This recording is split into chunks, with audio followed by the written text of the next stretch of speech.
Okay, thanks, Jason.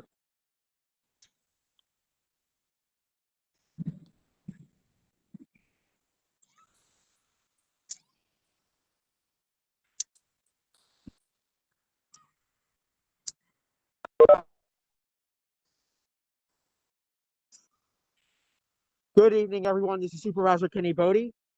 Sorry for the delay. We had some technical difficulties.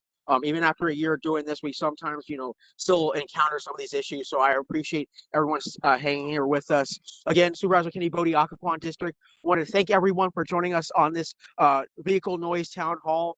We know that especially in our district, we've had a lot of folks interested in this topic because we've had some folks, especially in a lot of COVID, being a lot more liberal with how they're driving. Because the clearer roadways, and a lot of folks have been altering their vehicles, things of that nature, to make a lot more vehicle noise in our district and throughout Prince William County. I'm joined tonight by a really, really great panel of folks from all levels of government and enforcement. We have Senator Scott Surovell, who represents parts of the Occoquan District and a lot of parts of Prince William County, the eastern end. We have Amy Ashworth, who is the Commonwealth's attorney. We have Delegate Danica Roem of the 13th House Delegates District. We also have representation from the state police, as well as from VDOT. We are going to just let everyone do a quick round of introductions and how they sort of approach this issue. And I am being cognizant of Delegate Roem's time and everyone else's time, as I know we have busy schedules. So with that, I will start with Delegate Roem. Thank you very much, Supervisor Boddye, and to everyone else joining us today, both as panelists and to the viewers at home. Thank you so much for just even taking the time to be a part of this today. It's great to see Commonwealth's Attorney Ashworth, Senator Surovell, and also our representatives from Virginia State Police and from VDOT. So thank you all so much for being here. So my name is Danica Roem. I represent the 13th District of the Virginia House of Delegates, which includes the city of Manassas Park and the western Prince William County portions of Haymarket, Gainesville, and my lifelong home, Manassas. And I'm going to just address a few things right off the bat, just because I have to hop onto an MVTA meeting at 7 o'clock. So I have a very transportation heavy docket this evening. So one of the questions I was asked to address was basically the thought process behind HB 5058 this past year, which came out in special session during the police and criminal justice reform session that we had in the Virginia General Assembly, and which, among other things, it says bars pull over simply on the basis of having loud mufflers, which is kind of the basis of why we're here tonight, right? So one of the things I want to just mention with HB 5058 is that basically what the bill does is it decriminalizes as opposed to just legalizes. So what this basically means is that some of these other offenses are now going to be considered secondary offenses in the same way that in Virginia for a long time we've looked at seatbelts. I think it's only rather recently that we've actually treated seatbelts as a primary offense. And so what we're looking at as far as like noise and just like other minor indiscretions is you're looking for basically, is there something else that's contributing to that? Is there a primary factor for a reason for you to pull someone over? So for example, very, very often, though not exclusively, as we know, very often one of the causes that you'll have, very loud, car sounds, loud mufflers, is from when people are speeding. And this is particularly relevant in the Occoquan District that overlaps in the 13th, along the Prince William Parkway, for example. So if you're going from Liberia down to Hoadley, for example, or or over toward Davis Ford, either way, it's the same intersection. But if you're looking at that area, we will very often, have a lot of people who are racing up and down the street, right? And it's not so much the speed that's bothering the residents as much as it is the noise. It's the sound that's coming with it.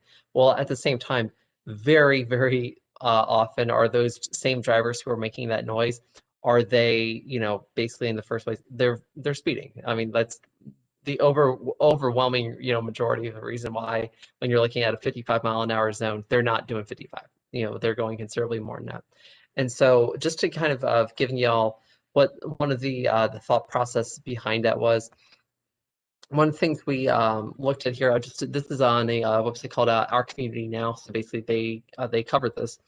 And just to give you this bit, so So for Justice Forward Virginia, which is one of the groups that advocated for it, the executive director and founder, Brad Haywood, so a lot of y'all in the law enforcement community, I'm sure, are very familiar with him, has weighed on in every aspect of this bill with various news outlets. And he has stated that using minor violations as an excuse to investigate a person, quote, is probably the primary source of racial disparities in the criminal justice system.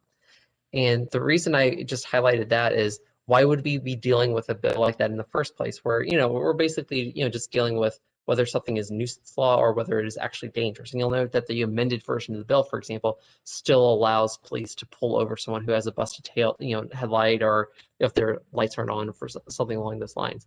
What this basically says is, when the data is showing that a disproportionate, overwhelmingly disproportionate number of pullovers are happening toward racial minorities who are doing this, whereas white folks are not getting pulled over for the same offense, even if they're committing it at the same rate, that means that we have to look at what are the underlying reasons for this and how do we deal with this so that we're not focusing on mass incarceration as the source, basically, or like as the solution to it. What other options do we have?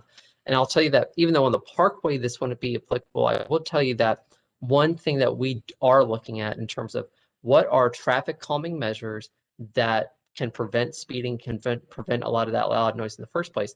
A great example for that is over along Rollins Ford Road in that corridor.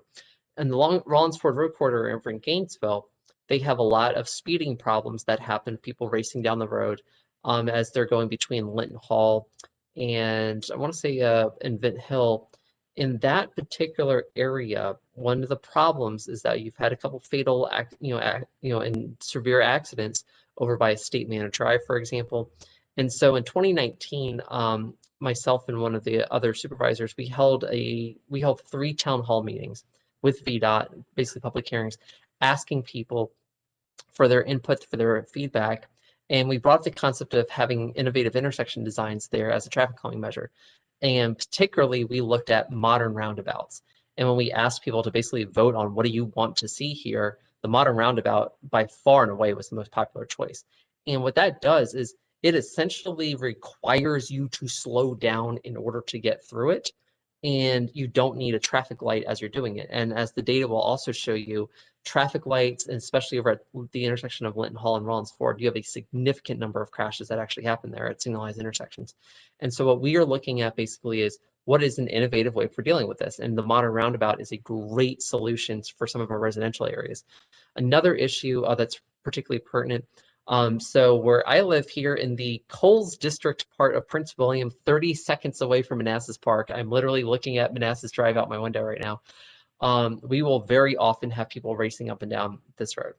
And one of the things that, one of the bills that I filed that we passed this year is my bill that came by the request of the city of Manassas Park to allow localities to restrict test drives in designated residential neighborhoods. Now, just like the other laws speaking about, this would not be a primary offense for someone having the dealer tag, but what it would basically do is it says that if someone does commit a speeding infraction, rolls a stop sign, rolls a stoplight, whatever it is, that if that person had dealer tags and doing it, we would be able to then go back to the dealer and say, hey, did you tell this person like you were supposed to not to go through this area? And if they found out that it was yes, okay, well, then you did your job. But if we find out it was no, then we can go to the Virginia Auto Motor Vehicles Board, and they can basically decide whether or not this infraction is worth a civil penalty, that they would implement. So with that, those are some of the ideas that we've been working on, and I just want to say thank you all so much for having me here. It's coming up on 7, so I'm gonna have to jump over to MVTA, but thank you again. It's great to see y'all. Appreciate that. Thank you so much, Delegate Roem. Really appreciate you taking the time to jump on with us, especially since I know you have a packed schedule. Again, we always appreciate everything that you do in the General Assembly for Prince William County, especially when it comes to transportation issues. That being said, again, we're just sort of going through with everyone else, sort of round of introductions. Next, I will go with Senator Scott Surovell. Thanks, Kenny. I'm really not a ghost. I'm actually here, but WebEx doesn't seem to like my virtual background very much. It looks better than all the messy bookcases behind me. But I'm Senator Scott Surovell. I represent the 36th Senate District. I'm joining you tonight from my law office in Fairfax County. I live in Mount Vernon. District includes Eastern Fairfax, Eastern Prince William, including Occoquan, Woodbridge, Dumfries, and Triangle, and Northern Stafford. When I'm not being a state senator, I practice law, and part of my practice is criminal defense, although that's not everything I practice. But I bring that perspective to this discussion tonight. And Kenny, I'm happy to talk further about my views of this if that's what you're looking for right now, or I'm happy to just leave it at introductions and let everybody else introduce themselves first. Yeah, let's roll through everyone else and we can get back to that. Okay. Appreciate it. All right. So next, let's go with Commonwealth Attorney Amy Ashworth. Good evening, everyone. My name is Amy Ashworth. I'm the elected Commonwealth Attorney here in Prince William County in the city of Manassas and Manassas Park. I've been a lawyer here, both a defense attorney and a prosecutor at different times in my career for the past 25 years. And I'm honored to serve the citizens of our county and our city. Appreciate that, Ms. Ashworth. Next, we have Officer Ron Maxey, the Virginia State Police. Yeah, sure. Thanks for having me. Again, I'm Ron Maxey. I am a captain with the Virginia State Police. I'm located in Richmond, Virginia, and I'm participating this afternoon or this evening to help with any questions related to the state vehicle safety inspection program. I oversee that program. And while I'm located down in Richmond, I have spent part of my career up in the Northern Virginia area running our Springfield office. So I'm somewhat familiar with the roads and court systems up in that area. And again, thank you for having me. Appreciate that, Captain Maxey. Next, we have Alexandra Tuliska from VDOT. Good evening. This is Alexandra Tulishka. I'm with VDOT Northern Virginia District Office, and I'm the Assistant Director for Transportation and Land Use. So thank you. Appreciate that. And we have Sergeant Gregory Goldstein.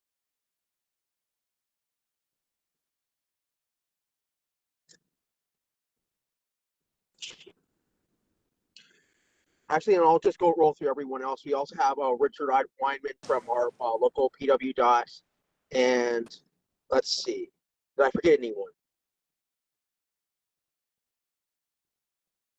First Sergeant Ed Pecky from Prince William County Police Traffic Unit. Of course, thank you, First Sergeant. Thanks for being on here. Thanks for having me. So that said, since we did get it started a little bit later than we wanted to because of technical difficulties, I will dive into the questions. And this first question actually speaks to our legislators and perhaps Ms. Ashworth as well. One of our constituents wrote in that they have recently heard that mandatory noise inspections, something that would get, they're looking to talk about mandatory noise inspections, something that would be get every 2 years as part of your state inspections, have been part of the discussions taking place in Richmond and elsewhere. Have noise inspections passed into law? If not, will you support this legislation in the future? So I think we'll start with Senator Servo on that. Thanks, Kenny. So first of all, I think first of all, people aren't really clear exactly what the law is or how far it extends. And the law has only became effective. The existing law only became effective on March 1. And my read of the statute that we passed says that violation of the state code section is a secondary offense. 2 sections down in the code, it also authorizes localities to adopt their own local ordinance with regard to exhausts and mufflers. And in Northern Virginia only, and Prince William and Fairfax, both my Northern Virginia jurisdictions have adopted such an ordinance. And I believe that the secondary offense language does not apply to a violation of that local ordinance. So from my perspective, the local ordinance remains enforceable as a primary infraction. So, but having said that, I've missed Colonel Maxey. No, it's not Colonel Maxey. Captain Maxey. No, Senator, just call me Ron. That's fine. Okay. I'm not going to get hung up on a title Okay. here with a senator in the All room. right. Okay. Well, Ron Maxey and I have talked about the state inspection program, and he's much more articulate about it than I am. But his view is that one of the reasons the safety inspection has not turned into a big, massive, expanded inspection program for cars generally, which it could be, is that it's been focused strictly on auto safety and not safety problems that could cause a car to, run into somebody or have a problem, and as opposed to aesthetic things. And so the state police, I think, would probably not be very excited about it and about that, and neither would, I suspect, many of the service stations. I've also thought about the possibility of adding it to the emissions inspection, which only applies mainly in Northern Virginia. There might be some other parts of Virginia where they do an emissions inspection, but we have it up here because of our air quality issues. And that would require new equipment and other things. But also, I've been told that these loud exhaust systems are very easy to adjust so that you can easily turn the noise down when you're having your emissions inspection done, then turn it back up as soon as you leave the garage. And so it's not really clear to me how that would be particularly effective. So, I mean, I'm willing to have the discussion, but in my conversations with the state police, I think it's unlikely that they would support it. And in light of that, I think it would be very hard to pass. But Ron can probably be much more articulate about all that than I can in terms of what the state police's position would be on it and sort of the history of the program. Go for it, Captain Maxey. Okay. Yeah, I'd be happy. Thank you, Senator. And again, the Senator conveyed that correctly. Our position is that the safety inspection program remains very narrow in its focus, exactly what it's called, a safety inspection program, not a vehicle equipment compliance with state law. So we only inspect items that are directly related to safety issues. For the exhaust system, that would entail any holes or problems in the exhaust that would allow emissions to come up into the passenger compartment of a vehicle, obviously impacting the health and possibly causing a person to lose consciousness while they're driving. Obviously, a safety component there. The noise factor, while I can appreciate the fact that it is annoying, no one wants to hear that, there is no safety issue created by the noise. The other component that we look at with the exhaust system is that it's properly mounted, that it's securely mounted, that it's not dangling off, that it couldn't fall to the ground and come off and strike another vehicle. So again, just the proper mounting of that device and the fact that it would be a single exhaust system coming out beyond the passenger compartment of the vehicle are the two aspects there.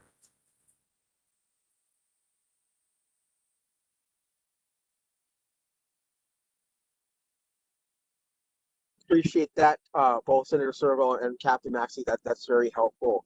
Ms. Ashworth, did you have anything to add to that in terms of the Commonwealth's attorney and enforcing and prosecution there with some of these issues? Not really, Kenny. I mean, these kind of offenses fall under traffic offenses. Generally, our prosecutors aren't involved in those cases unless, it's ancillary to something a bit more serious. And usually, if people resolve the issue before they come to court and bring proof that they've resolved the issue, the charges are typically complied with law or dismissed. Yeah, that's my experience in court as well.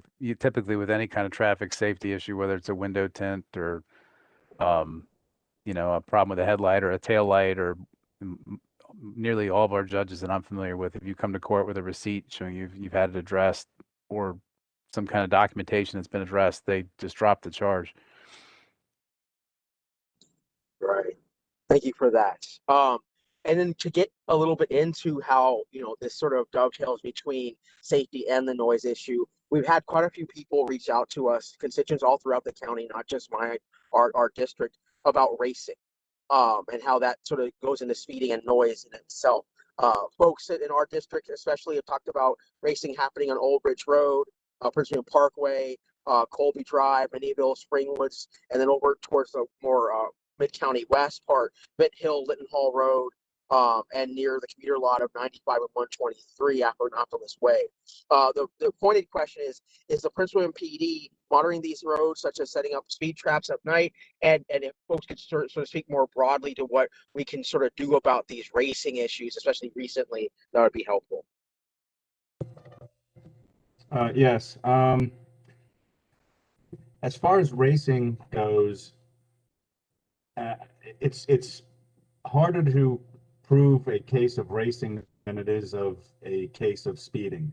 And it boils down to cars basically just speeding down the road. And the county police, we do have roads that we do monitor more closely than others.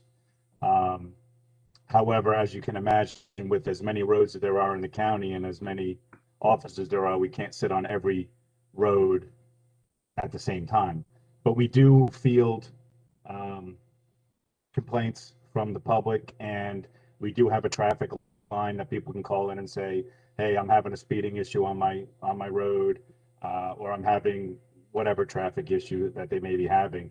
And then we will send somebody out there to assess that complaint and deal with it accordingly.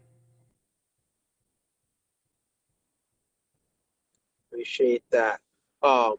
Captain Maxey, from the state police perspective, do you have anything to add to that? No, I would agree. And obviously in the Northern Virginia area, the local departments, they're very large departments with a lot of personnel that are more than capable of handling some of those secondary roads. But the state police primarily in that area does monitor the interstates, but we do enforcement off the interstates on the secondary roads. But I would echo his statements as far as how we would monitor that. Again, I'd agree that proving racing is more difficult than just the simple reckless driving or the speeding charge that would be associated with that. Appreciate it. To change gears a little bit here, no pun intended. Wanted to go to our folks at DOT, because we've had some folks, asking about calming measures, and I know Delegate Roem spoke to that earlier. But folks have also sort of talked about, in terms of especially our larger thoroughfares like the Parkway, especially during the winter months when the trees lose their leaves and whatnot. Are there sound walls, sound barriers, other sort of traffic-oriented solutions and traffic calming measures that don't necessarily reduce the speeds, but certainly can help dampen sounds and what have you? So this is Alexandra with VDOT. I would say there are two separate issues because the county is administering the residential traffic calming program. So Richard can speak to that. As far as the main roads that we have, they are not subject to the traffic calming measures, which just are not appropriate. They are there for moving the traffic and providing transportation facilities to the main commuters and so forth. As far as the noise, there are also different, different issues. I suppose that people are asking about noise walls or sound walls to protect them from the noise that is, on the main roads such as Prince William Parkway or Old Bridge Road and so forth. Unfortunately, I say unfortunately, these roads are existing as they are, and the traffic is traveling on those roads. VDOT has adopted noise mitigation policy based on the federal regulations, and essentially I have provided a link. All that information is available on the VDOT webpage, but pretty much what it says that a noise wall can be installed only if the main road is being significantly altered or there is a brand new road being constructed. Addition of turn lanes does not qualify for addition of the sound barrier and a noise study as such. So those requirements are fairly strict, and even though sometimes the project that is adding an additional through lane, for example, that will be bringing the traffic and the cars and the noise closer to the residential buildings. The noise study might be done, but that doesn't necessarily mean that the noise wall will be installed. But that is just different and separate issue. Projects or studies on the existing roads, they are pretty much not being done. They don't qualify based on the federal regulations. Thank you, Alexandra. Mr. Weinman, would you like to add to that as well? Thank you, Supervisor Boddye. So yeah, the residential traffic calming program that we have in the county is for local residential roads.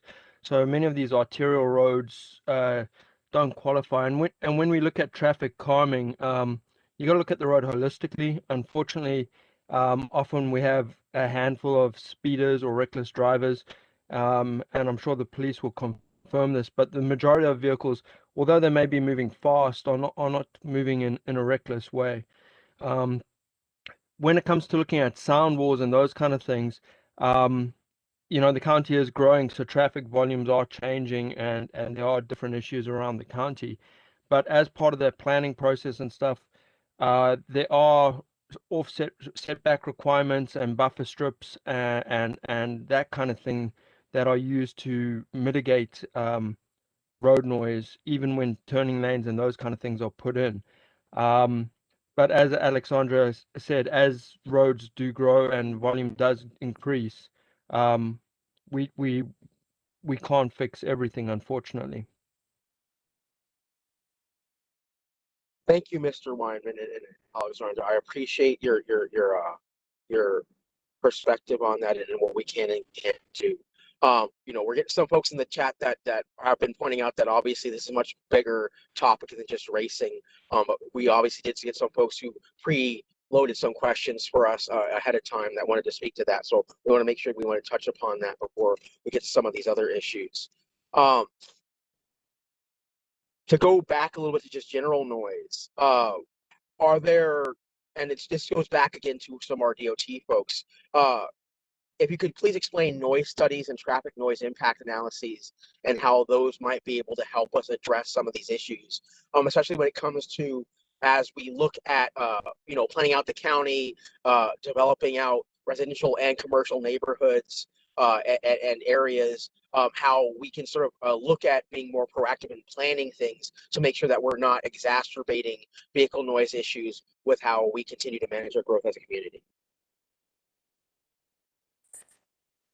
I will try to explain. There is a good brochure about those noise walls and, when the noise study is being done and when it is required. And this is typically, like I mentioned before, when the construction of highway is done on brand new location, then the study is mandatory, and sound walls can be constructed, or on existing roadway when there is substantial horizontal alteration, change of the road curvature or realignment, or if there is substantial vertical alteration, so that the grade of the road, maybe a hill is cut or something like that, or there is addition of the through traffic lanes to the existing roadway. So those are instances where the noise study is being done, in which VDOT would participate, conduct the noise study, and then the sound wall might be the final effect, installation of it to mitigate the noise impact. Addition of auxiliary lanes, except when the auxiliary lanes is a turn lane. So that is also qualifying for the noise study, or addition or relocation of an interchange lanes or ramps that are added to the quadrant or complete interchange, or adding through traffic. I mentioned that before, that perhaps even restriping of existing pavement to add additional through lane. In essence, making the road capacity, increase by adding more traffic and closer to those receptors. Any other type of projects, they are really not qualifying to conduct a noise study. So if the project is falling under this type 1, which was all these alteration or new alignment or adding of through lanes, And then this is called type 1 of a project. And in those situations that noise study is being done, pretty much.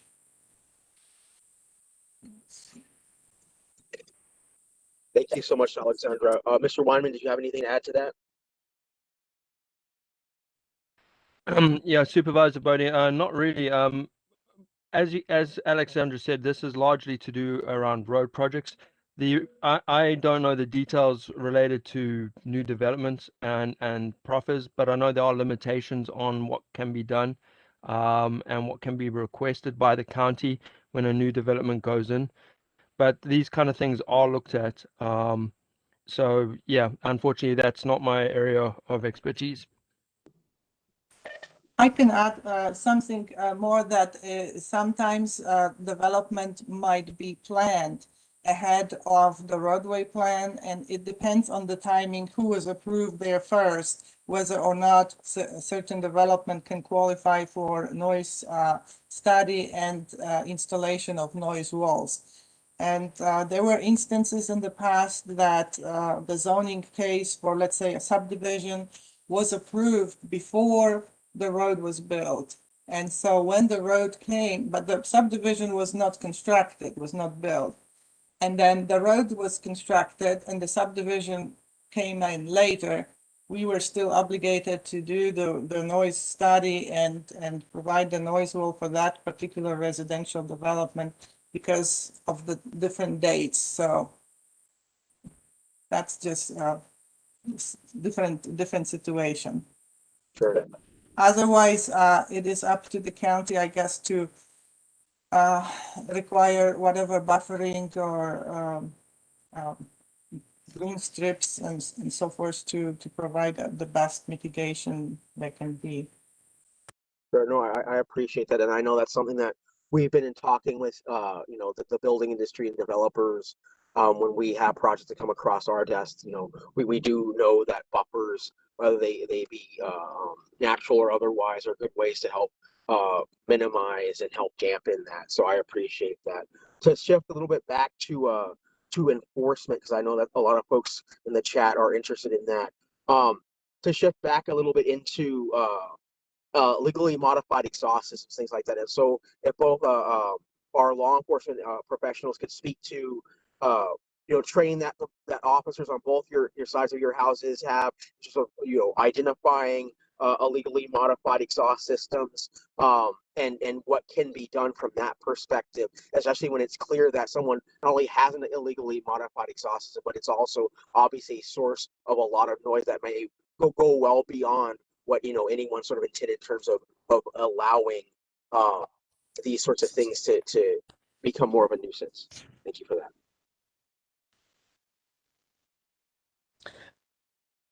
From a state police perspective, I'll go ahead and yield to the first sergeant from Prince William, since I think that'll be more applicable to the situation and the viewers. As far as modifying exhausts goes, that's a tricky one. As far as being on the side of the road and being able to identify a modified exhaust from a vehicle driving by, when, as of the first, we can't even stop somebody for having a loud exhaust. We're not, as police officers, we're not trained to, nor do we look for and getting underneath a vehicle and looking to see if an exhaust is quote unquote modified or altered or different. It's just not something that we routinely do. That's something that we would hopefully have them catch during an inspection, which is really, that goes more towards the safety aspect, I would believe. But just simply for an exhaust being loud does not in and of itself make it altered or illegal in that respect. I don't really have much more on that, other than, like I said, looking for a modified quote unquote exhaust is not something that the police officer on the street is routinely looking for. Hey, Kenny, can I just say, it's pretty clear to me that there's a little bit of legal confusion out there about exactly what the state code section does and how it interplays with local ordinances. Right. And this is not just a problem in Prince William. I've had similar inquiries coming in Fairfax County, and there's one member of the Fairfax Board of Supervisors who's been telling us that her police are saying that because of the law we passed, they can't do anything. And so I can tell you that, I mean, as a result of all the questions I'm getting, I'm going to ask the Attorney General to issue an opinion as to whether or not the state code section that was passed restricts in any way the enforcement of any local exhaust or muffler ordinances that are authorized. As I said, there's a statute, it's 46.2/1051, which allows localities to enact their local ordinances in Northern Virginia, which all of them, I think, or many of them have already done. So hopefully with that opinion, it'll provide more clarity. But I mean, I can appreciate what the officer is saying, though, is that, when they stop somebody for speeding, they're not really in the habit of getting down on the ground and crawling underneath, trying to figure out, what the tailpipe looks like. It probably wouldn't be exactly safe. But if the state law restricts enforcement, if it does, if somebody stopped for speeding, they're stopped for DUI, they're stopped for running a red light, they're stopped for a turn signal, whatever, they could write a ticket for the exhaust system infraction, either under the state or the federal code. And I think personally, as a lawyer, I think today the localities are probably authorized to write up tickets for violating the local ordinance.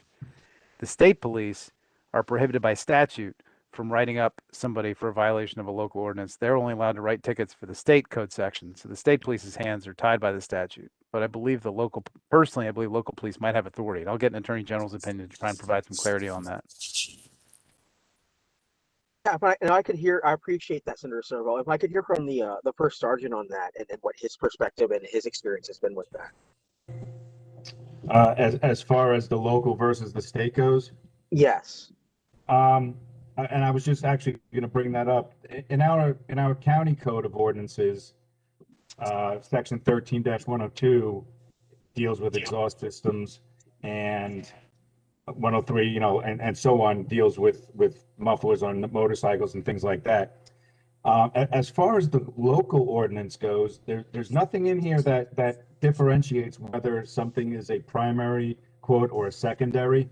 And the only reference to the state law is at the bottom of each section. It'll say state law reference, similar provisions in the Code of Virginia for this. So basically what we have to do is here's our local law.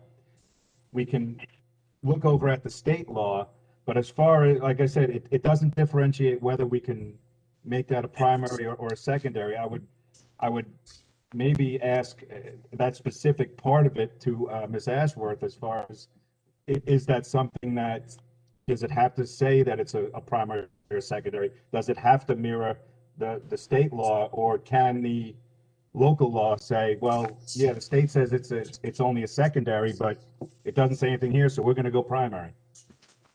And if that's the case, we could certainly do more enforcement in that aspect.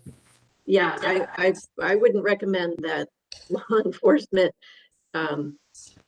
start on their own based on a local ordinance making things primary. The legislature made it very clear it's a secondary offense. So I wouldn't instruct the police department to file it.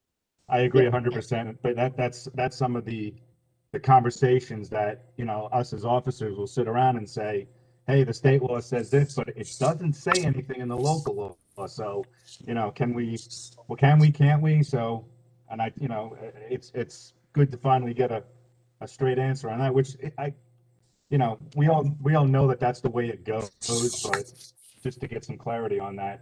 And because a lot of the people who wrote in here, or a couple of the people who wrote in some of these questions, they referenced the local county code and said, hey, well, the county code says that noise is a violation, so what are you going to do about it? And if you say, hey, the state code says I can't do it, well, they don't really care about the state code. They care about the local code. And Prince William County is where I live, and I want Prince William County to do something. However, Prince William County locally is also dictated by what the state says, and it doesn't always come over in translation that way. And it's hard to tell somebody, yes, you're right, but I still can't do anything about it, or I can't do as much as you'd like me to do about it. All right, and of course that gets into the whole also the Dillon rule nature of our state, where our Commonwealth, whereby obviously unless we're given express permission to do something by Richmond, we have to sort of go along with what we're expressly allowed to do. But I Right. appreciate this conversation. And Kenny, I would just point out that I mean I can appreciate the reticence by the officer and also by Amy, because I mean typically when you're dealing with there's sort of blanket authority for localities to adopt traffic ordinances, and that statute says that those ordinances have to be consistent with state law. However, when it comes to exhaust systems, there's a special statute that authorizes localities to adopt their own ordinance in Northern Virginia with regard to exhaust, which is separate and apart from all the other stuff that people are used to dealing with. And there's no restrictions in that statute about primary, secondary, or anything else. And so, you know, lawyers disagree about things all the time, and of course, law enforcement has to be very careful with the statutes they enforce, because they can face civil liability or things if they go around enforcing statutes incorrectly. And so, I can appreciate the hesitation, and that's why I think an attorney general's opinion will provide some clarity that might help people sort of reach a common understanding about where their authority lies. So that's why I'll go seek that out. I appreciate Senator Surovell. I think that'll help a lot with this conversation, and not just here, obviously in Prince William, but globally. It seems like this is an issue that's not unique to here. So yeah, sorry, No, Ms. it's a Ashworth. Fairfax issue too. Yeah. Sorry, Ms. Ashworth, go ahead. I was just going to say that the county attorney usually updates the county ordinances based on changes in the law that the legislature makes. So it wouldn't surprise me if the county attorney brought these changes forward and recommended them so that the county code is in sync with the state code. Yeah, well, at least, we've only gone through this once as a board, as our board that took our seats last year. But what usually happens for folks that are listening is around May or June, the county attorney will come forth with a resolution, because in most cases, all those laws go into effect in July 1. So around May or June is when usually the county attorney will come to us as a board to pass a resolution to adopt conformance language to state code. Obviously, some of these laws were passed in the special session. There's a different activation dates here and there, but generally speaking, that's exactly how it works. And so I'd be curious to see the county attorney and how she sort of looks at that as we update the code. But again, Senator Surovell, I definitely appreciate you going up to the attorney general to get an opinion on this. I think that's one of the clearest ways we can sort of put this issue to rest in terms of giving folks clear authority one way or another that this is something that will be a primary offense or a secondary offense based on our ordinance language. That said, I think that was one of the biggest issues that folks were speaking to, because again, I believe that both officers spoke to, but a lot of the more recent questions we got, especially in the chat, were in regards to the general noise. But I will quickly look at any new questions that may have come into the chat here.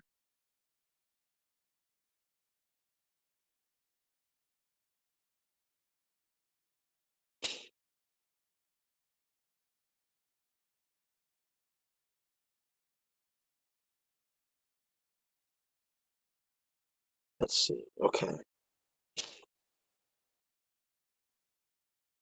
Some folks have been asking about the ability, and I know we spoke to it earlier a little bit, not only just the vehicle noise itself, but also things like loud music, subwoofers, things like that.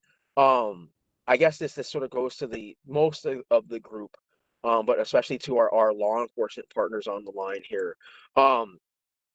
Obviously, this is a little bit separate from just the noise of the vehicle itself, but we have had folks in various parts of the district and the county, and I know this isn't unique to Prince William, playing loud music late at night, stopping in front of folks' houses, idling, maybe waiting for someone in an adjoining house, things like that. What are sort of mechanisms that folks have in place to report those sorts of things, and what's the enforcement mechanism look like there?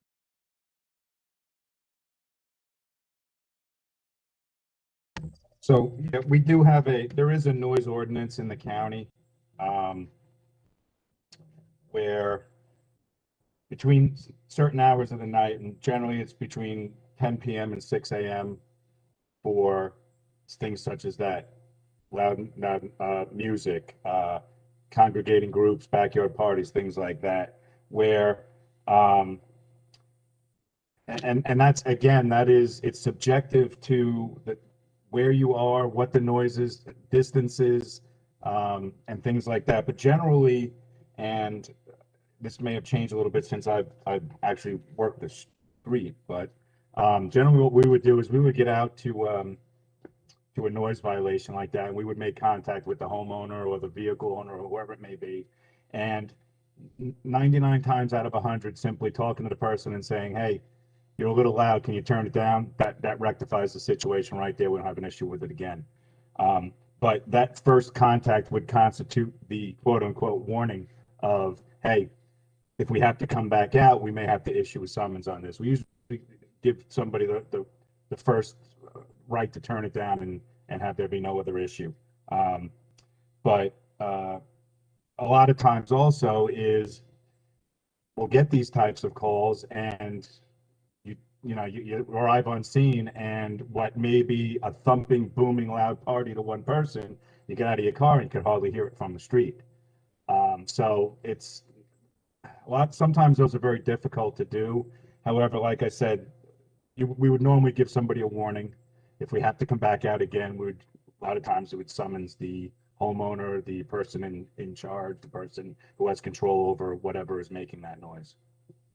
Hey, Ken, could I also just say from my perspective, as an attorney, the law in this area, the constitutional law, creates some real difficulties in enforcing these types of statutes. The last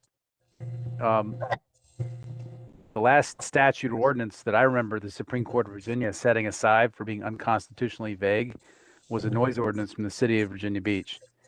And that statute basically said that it was a violation of their noise ordinance to play noise that was unreasonably loud. And the Supreme Court of Virginia wrote an opinion that basically said that you can't use that as a standard for ascertaining whether somebody's violating a statute or not, because it is too subjective. What's reasonable to one person might not be reasonable to another person, and it's impossible to have a clear, bright line that allows people to guide their conduct when it's so vague in a statute that carries fines or penalties. And so a lot of localities have had to go back and rewrite their statutes in terms of like decibels and times and dates and places. And decibels can be highly variable depending on how close you are, how far away you are, or exactly where you are when the noise comes in. And so just trying to even figure out whether a violation occurred can sometimes be a challenge. And trying to get the evidence necessary to even prosecute somebody can be very difficult.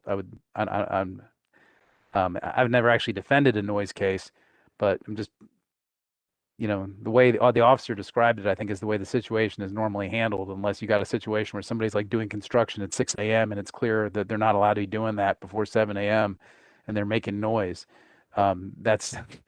That's sort of a clear line, but somebody just being loud during the time periods they're allowed to make noise, it can be very hard to have some kind of enforcement mechanism. But there's at least something on the books that police can come and have a conversation with somebody and get them to maybe alter their behavior. But in terms of seeing a real consequence, that can be really difficult sometimes.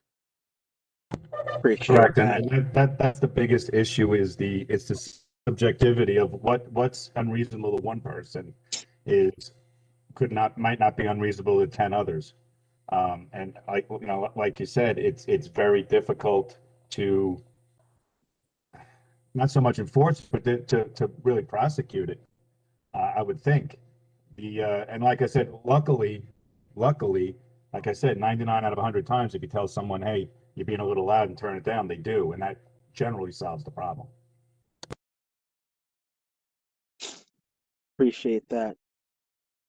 So to bring it back to more specifically vehicle noise, I know we're coming in at 20 minutes before we're set to sort of wrap up. Some folks have sort of reached out talking about specific roadways in the county and in the district where they're seeing real vehicle noise issues, backfiring exhaust, loud exhaust, on Old Bridge Road, for example. Folks talking about, again, going back to racing and how the racing itself is making loud noise. But I know we spoke about racing, but apparently some folks have been, experiencing to the point that it's literally kept them up at night. They've been talking about how it's disrupted their normal flow of traffic. I'll list off one here. Let's work on what we can do to enforce speeding as our cars are speeding racing almost every night around 8 to 10 o'clock on Minnieville Road.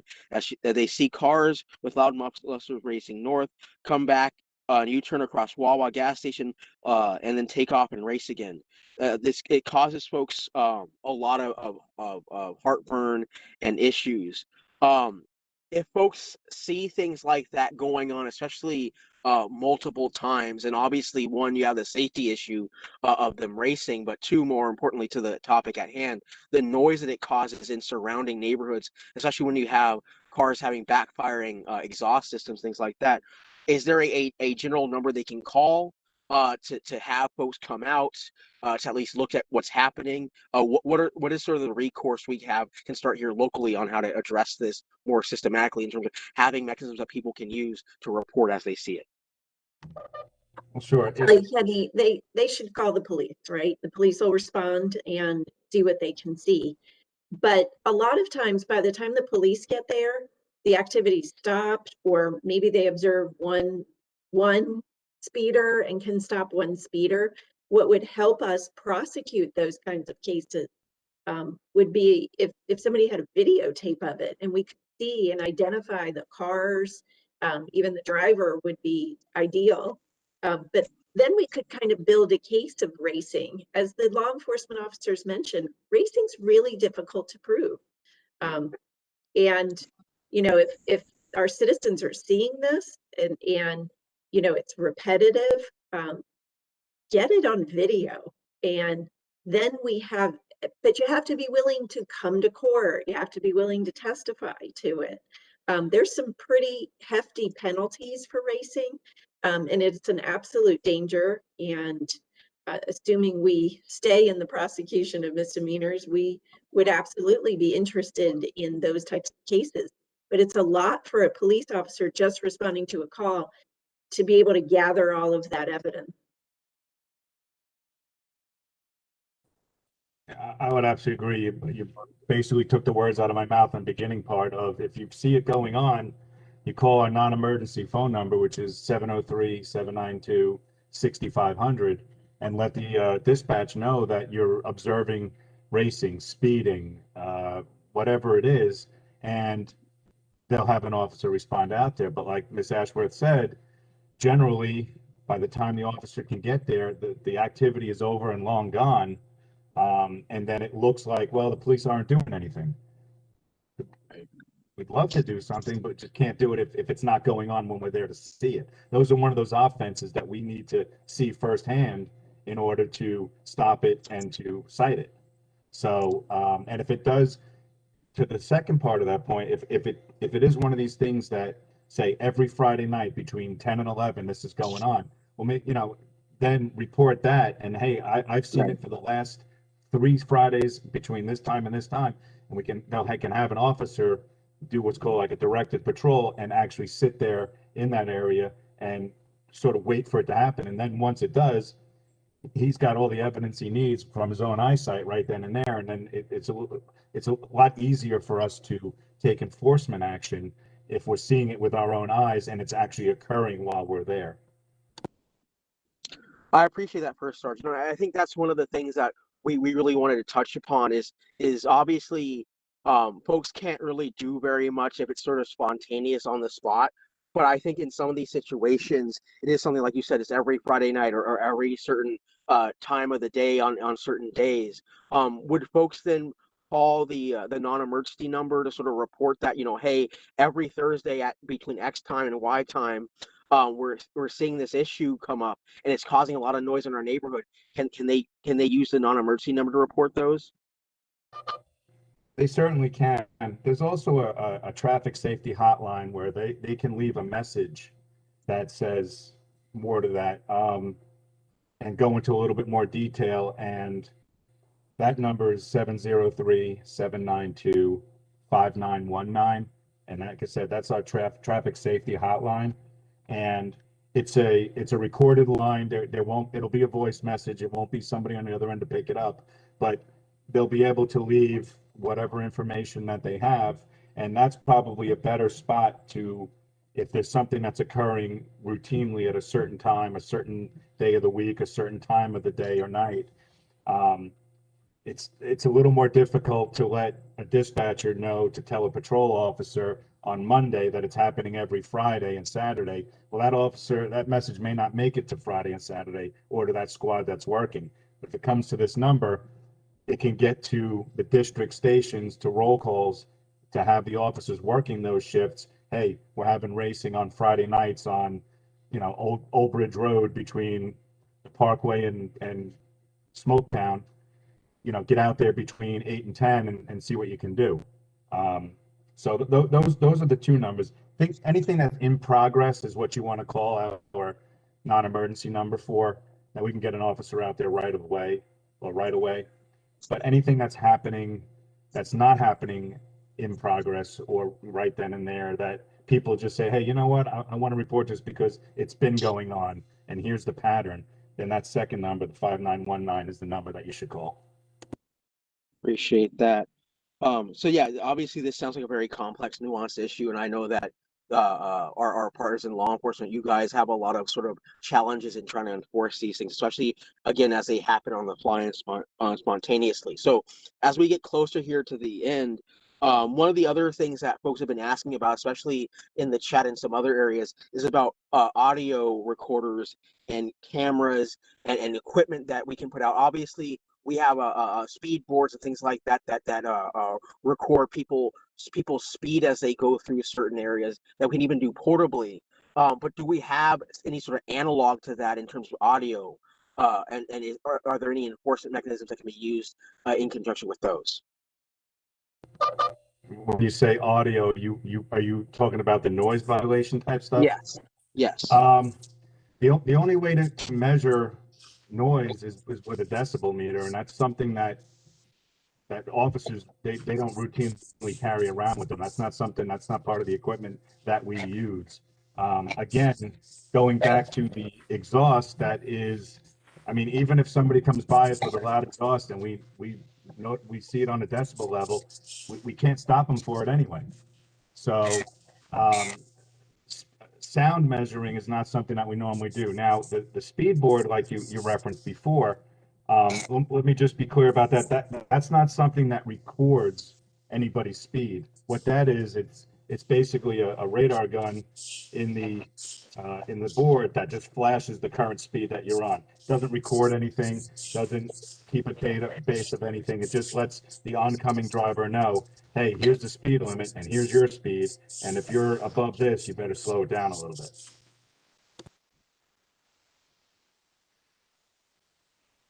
Sure. So just to be clear, there's no sort of stationary acoustic detector or anything like that we can really use to detect the noise or decibel meters or anything like that that's been used previously. Nothing that the police department employs. Appreciate that. Yeah, it's just a question that we got quite a few times in the chat, and then some other folks reaching out to us online while we were doing it. So I just want to make sure that we touch upon that clearly. And I wanted to just add, this is Alexandra again, about those devices that they would probably, if they're not portable, I'm not sure how would that look at, and where would that be installed and so forth. But we are not aware of any such devices and permits issued in either Prince William or Fairfax counties. Understood. We have a couple of those boards that are towed behind a vehicle, and they're set up stationary in a median or on the side of a road somewhere, or we actually have small portable ones that will be affixed to a signpost or a telephone pole that essentially does the same thing. They're portable. They're not permanent in any one spot, and they can be moved around. And that's another tool that we actually use. If we get a significant amount of speeding complaints on a certain road, we'll put that speed board out on that road from time to time to alert people that, hey, you know what, you may not realize you're going this fast, but if it's in, 2-foot numbers right in front of your eyes, it's kind of hard to dispute that, yeah, I'm going that fast. And it's more of a wake up call, and it's more of a, hey, I haven't really thought about it, but now it's right here in my face. Maybe I should slow down a little bit. And that's correct for the speed measuring devices, but for the noise measuring devices, that's what I was referring to. We did not issue any permits in Prince William or Fairfax County. Are those things that have been issued elsewhere though, Alexandra, in the state? Not that I'm aware. I'm not sure if we have them anywhere in the state, but I just checked Fairfax County and Prince William. So. Okay. Yeah, because some of the folks that have been reaching out have talked about that being used in other states. I don't know about the efficacy of that. We would obviously have to do more research on that, but it sounds to me like there are some other tools and mechanisms we could be employing to do that. That being said, we're coming through in the last 10 minutes of this panel. I do appreciate everyone. So if everyone could just go through and speak to possible solutions we can have. I know that Senator Surovell, for example, has already committed, and I appreciate it, getting an Attorney General opinion on the difference between the state level and the county ordinances and sort of what can be primary and secondary there. But if we could just run through everyone across the panel to see what tools we can use to sort of address at the core of it this vehicle noise issue that everyone has been sort of very frustrated about in our district. And I will sort of go in reverse order. Let's start with the first sergeant. Absent some either more clear definition between local and state, if it's not a primary offense, there's nothing. Our hands are tied.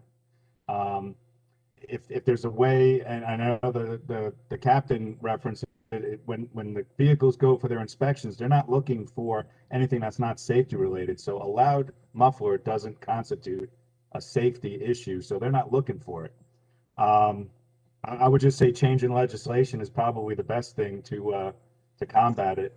It's given us the tools that we need to actually be able to stop it, point it out, and cite it. Appreciate that. Captain Maxey, anything to add to that?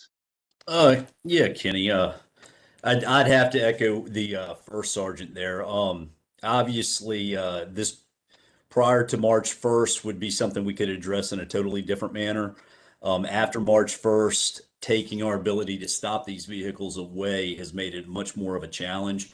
I'd agree that under state code 46.2-1049, which deals with the exhaust systems being in good working order, that, like Senator Surovell said, that's also very vague, kind of like the local ordinance Virginia Beach that he referenced. It talks about to prevent excessive or unusual levels of noise. To me, that's always been very subjective. I think it's that way even when it comes to court.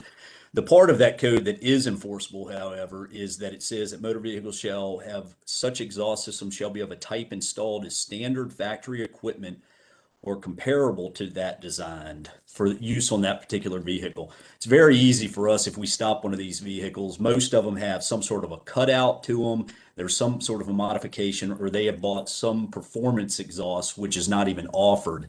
And we're able to very quickly pull up on our computers in the cars, is this standard equipment? Is this something that's even offered as an option for this vehicle? So that's the aspect that is enforceable, I think, has a little more strength to it.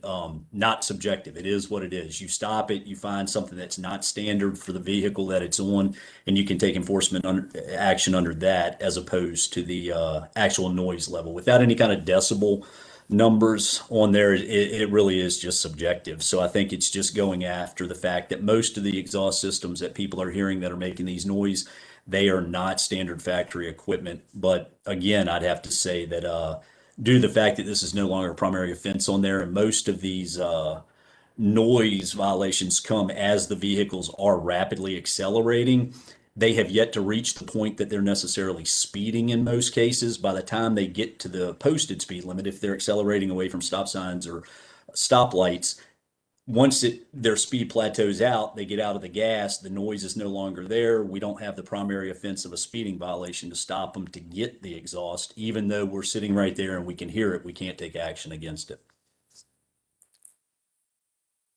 Understood. And Sergeant Goldstein, did you have anything you wanted to add to this? No, Captain Maxey summed it up pretty well. That was everything we were thinking of covering. Thank you. Appreciate that. Ms. Ashworth, anything you'd like to add on possible solutions here? You sort of spoke to some here and there in terms of people, especially if they're able to start building a case of patterns and things like that. Anything you could add, I would appreciate it. Yes, I mean, I sympathize 100% with everyone that expresses this concern. I have a neighbor who has one of those Ford Mustangs that he fires up every morning at 6 a.m. And I have to listen to it warm up and rumble down the street, and it's perfectly legal. And it is frustrating. I come at it, and I'm sure the police department is focused as well from a public safety issue. That's where our focus has to be. The racing is a very big concern. And I was just looking up on our system. We haven't had that many racing charges in the past couple of years. And I suspect the reason is it's hard to catch them. It's hard to gather that evidence. So any help that the public can provide, but again, it's not like TV. You actually have to come to court and testify. And that can be sometimes time consuming. You heard this week that we're a little backlogged over at the Judicial Center, but that is the best way to help us address these public safety concerns. Appreciate that, Ms. Ashworth. To both of our DOT partners, Alexandra and Mr. Weinman, my closing question for you two, and I will then obviously hand it off to Senator Surovell to sort of finish from his perspective. But Alexandra and Mr. Weinman, I know that you two both sort of spoke to the fact that currently, at least, we are not employing either as a state or as a county in these audio cameras or audio recording devices. Is that something that we could look into maybe? Because like I said, I know that other states have done this, and I know that it's been used in other areas. Is that something that we'd be able to do, at least even look into and research and see what's possible? I guess it could be possible, but it will come with a price tag, with maintenance, with permitting, and administration of who is going to monitor these devices, who is going to issue the tickets and just administer the whole program. So I guess, I don't know if the county would be willing to take something like that upon themselves to look into it. We could research and see what might be possible or what not, you know, whatever the county figures out.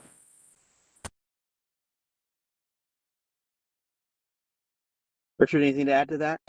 Supervisor Boddye, yeah, I'm not aware of any system like that. And even measuring sound, as it's been said, is very difficult because sound behaves in strange ways and under different weather conditions, different surroundings, whether there's walls, whether there's trees, how far away it is. So it's a very, very complex issue. Speeding is much, much simpler because you can measure the vehicle and it's very clean cut. But yes, you know, if that is a legally enforceable mechanism to work on this issue, we're happy to work with the county attorney and police and work to implement these measures if it's something that can be done. But to date, I'm not aware of anything that can be used like that, and even if it is legal in Virginia. And along those lines, I would like to ask, I mean, even if we had those devices, how would that be then enforced and determined? What is the threshold of this excessive noise? Do we have the decibel level? I guess that might be question to Ms. Ashworth. Right. And one thing I wanted to add in here right quick before we go over to Senator Surovell is also folks have been mentioning Jake brakes quite a bit. I don't know what can be done in terms of enforcement there, but that's definitely something to think about too. Senator Surovell, your thoughts, sir. Well, I mean, I think we've had a lot of good discussion here tonight. As you heard, I've already actually, while we're in the last 20 minutes, I wrote up an AG opinion request on my letterhead, and I've already shut it off to the Attorney General. And I sent a copy to Amy. Says she has it. Um, it typically takes them usually about 2 or 3 months to get a response to me. But when I ask for an official opinion, that's one that's published that the public can see. Sometimes it takes even longer than that because they carry the weight of law in a court, so they're very careful about how they write them and the level of vetting they put them through. So anyway, I've done that, and it's out the door. And Supervisor, I'll send you a copy as well. Appreciate that. But you know, um, these issues are obviously very difficult ones to deal with from a governmental legal point of view because of they tend to be very ephemeral. That is, the noise happens and it goes away, and you're not there to record it with a decibel meter in front of the camera to show what's happening, and a lot of this stuff is eye of the beholder kind of thing, and it's all quality of life stuff. I mean, I live next to the George Washington Memorial Parkway, next to a mile long straightaway, and I can hear them racing at night from my bed. And my dad says who's lived there since 1944, says they used to race when he was a kid. And so, it's an issue anytime you have a straight, wide open stretch of road that some people will unfortunately do that. And it comes down a lot of times to enforcement, and we can't have police everywhere all the time enforcing our laws 24/7. It's just not really realistic given the resources that requires. So I think that um, it's something that everybody's increasingly sensitive to. I think the new law has created some confusion. It's going to take some time to adjust to that. Hopefully, the AG's opinion will help with that. Maybe next session there'll be some more discussion about it. I'm committed to continuing to talk to the state police and the Department of Motor Vehicles about either the safety inspection or the emissions problem as being a possible solution. I'll also probably have to talk to the Gas Station Owners Association. They always have strong feelings about this. The independent gas marketers have strong feelings about it. I'm not sure they want to be in that business or not. There's always a tension there between customers and them when they're violating people for things that they often don't like to be in the middle of. But I'm happy to have those conversations. But my initial conversations don't leave me very optimistic. And when you put in a bill and everybody at the podium says it's a horrible idea, it typically doesn't go anywhere. So, but the last thing I'll just point out is that I've been driving an electric car now for about 3 years. And when my old Honda was in electric mode, it never made any noise. The new Tesla I just got doesn't make any noise either.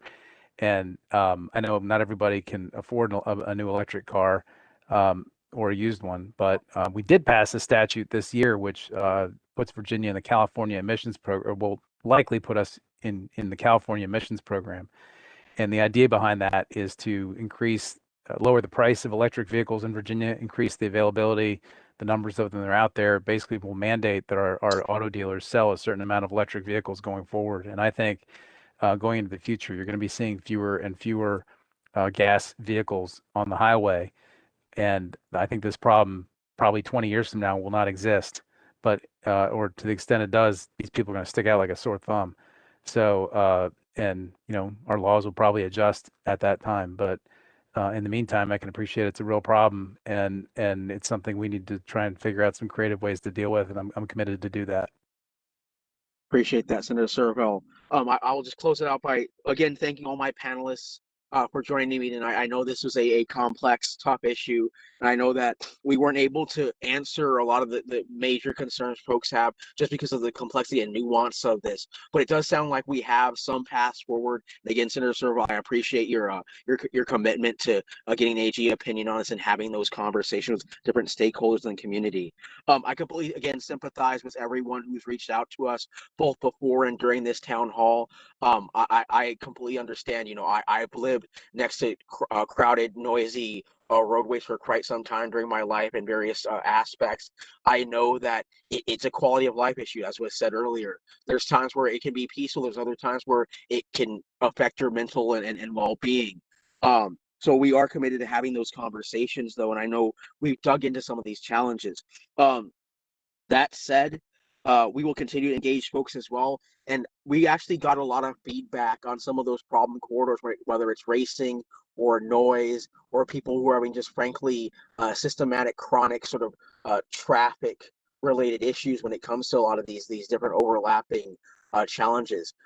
Continue to send those to my office. we will obviously get those over to the law enforcement professionals as we see it, and as we get it. And as one of the folks said earlier, you can go and report those directly to the PD as well.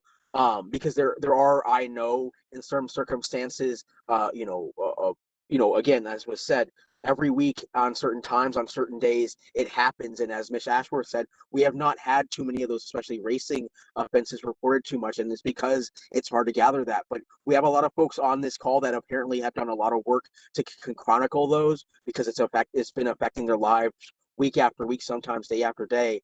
And that is not lost on any of us on this panel. So please, all the information that you're getting on those situations as they occur, especially the reoccurring ones, please send those off to us. That said, continue to reach out to my office, everyone on the phone and on the stream here. We are here to serve you. I know we're a little bit over time, but I just wanted to make sure that folks are aware of a couple upcoming events that we have. We have our Occoquan River Crossing virtual public meeting, hosted with Mayor Ernie Porta on the 24th of this month from 6:30 to 7:30. You can register on our website, occoquan.org /river_town th for town hall. We have an Occoquan District Parks virtual update on April 8th. We have a dumpster day on April 10th. And for folks who are still tuned in, as everyone is, to the coronavirus and vaccinations, please go to vaccinate.virginia.gov to add or update your registration information there. For our civic-minded folks that want to volunteer, you don't need very much skills for this starting out, but please volunteer for our Medical Reserve Corps, also known as the MRC. You can go to vdh.virginia.gov/MRC to sign up there.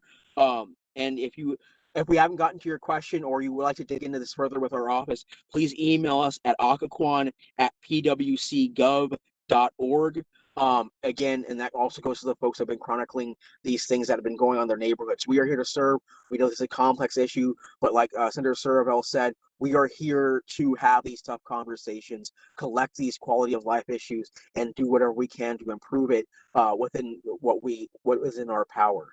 That said, thank you so much again to our panelists. I'm going to go down the road one more time. Alexandra from VDOT, thank you. Commonwealth Attorney Amy Ashworth, thank you for all that you do. And then our officers, Pitke, Sergeant Goldstein, and Captain Maxey, thank you for all you do. Mr. Weinman, thank you to you too. Again, Senator Surovell, really appreciate all the work you've been doing in Richmond for us. I appreciate your commitment to help us with some of these issues. Thank you so much, everyone who's joined us tonight. Stay safe, stay healthy, mask up, spread out. We'll get through these issues together. Thanks so much, everyone. Have a great night. Thank you. Bye.